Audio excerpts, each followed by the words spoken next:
आप सुन रहे हैं किसान तक पॉडकास्ट गुड़ की डली।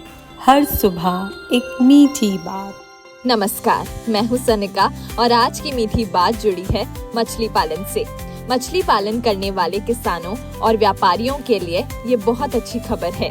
केंद्रीय पशुपालन मंत्री राजीव रंजन सिंह के नेतृत्व में भारत का एक उच्च स्तरीय प्रतिनिधि मंडल 13 से 15 जनवरी 2026 के बीच इजराइल के इलात शहर में आयोजित दूसरे वैश्विक सम्मेलन blue food security see the future 2026 में शामिल हुआ।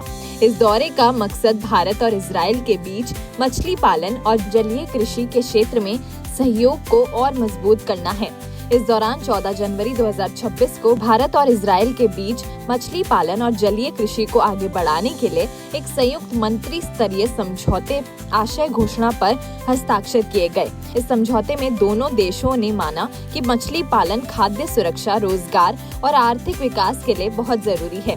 साथ ही इजराइल की आधुनिक तकनीक और भारत के बड़े जल संसाधनों को मिलाकर काम करने पर सहमति बनी। इस समझौते के तहत कई नई और आधुनिक तकनीकों पर मिलकर काम किया जाएगा।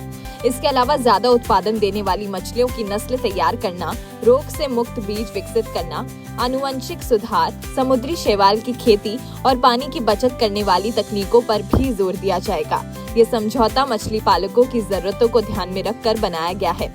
इसमें समुद्री संसाधनों को सुरक्षित रखने, पर्यावरण को नुकसान कम करने और मछली पालन को लंबे समय तक लाभकारी बनाने के उपाय शामिल हैं। इसके साथ ही आधुनिक तकनीक के जरिए मछली पालन की निगरानी और सही जानकारी जुटाने पर भी काम किया जाएगा, जिससे मछली पालकों को सीधा फायदा मिलेगा। इस सहयोग से प्रशिक्षण और क्षमता निर्माण पर खास ध्यान दिया जाएगा। गहरे समुद्र में मछली पालन, नाव के डिजाइन, तटीय मछली पालन और समुद्री संसाधनों के संरक्षण के लिए नई तकनीकों पर प्रशिक्षण दिया जाएगा। मछुआरों, मछली पालकों, वैज्ञानिकों और नीति बनाने वालों के लिए एक दूसरे के देश में जाकर सीखने और अनुभव साझा करने के कार्यक्रम भी चलाए जाएंगे।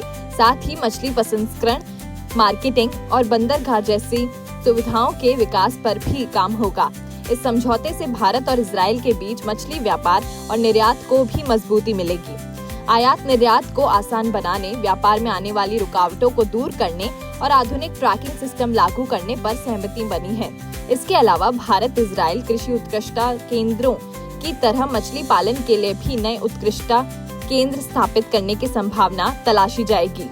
कुल मिलाकर ये समझौता भारत और इजराइल में मछली पालन और जलीय कृषि के क्षेत्र में नई तकनीक, बेहतर उत्पादन और ज्यादा आय के रास्ते खोलेगा। इससे खाद्य सुरक्षा मजबूत होगी और भविष्य में जलवायु परिवर्तन से निपटने में भी दोनों देशों को मदद मिलेगी। ऐसी और राहत भरी खबरों के लिए सुनते रहिए हमारे खास पॉडकास्ट गुड़ की डली।